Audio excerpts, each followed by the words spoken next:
सुहागे रात के गाल लाल कोई देला तू काट काट के, लाल कोई देला तू काट काट के। मुँह मारो ये राजा सुहागे रात के गाल लाल कोई देला तू काट काट के।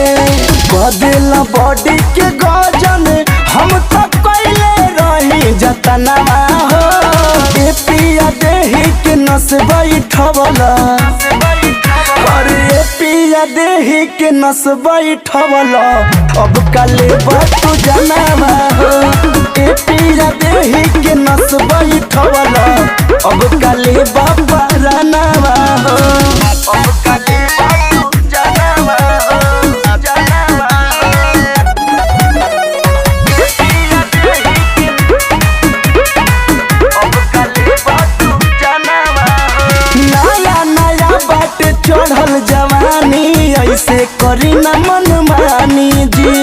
खैला से नहीं ओराई धनवा होता दर्द तो नहीं जानी जी, होता दर्द तो नहीं जानी जी। नया नया बाट चढ़ल जवानी ऐसे करी न मन मानी जी। खैला से नहीं ओराई धनवा होता दर्द तो नहीं जानी जी। जन जाई सभे होत भिनु सरवा करब कई जत पतनवा हो। ए पिया देही के नस बैठवला, अरे ए पिया देही के नस बैठवला अब काले बाबा रनवा हो। ए पिया देही के नस बैठवला अब काले बातू जनवा हो। अब काले बातू जनवा हो।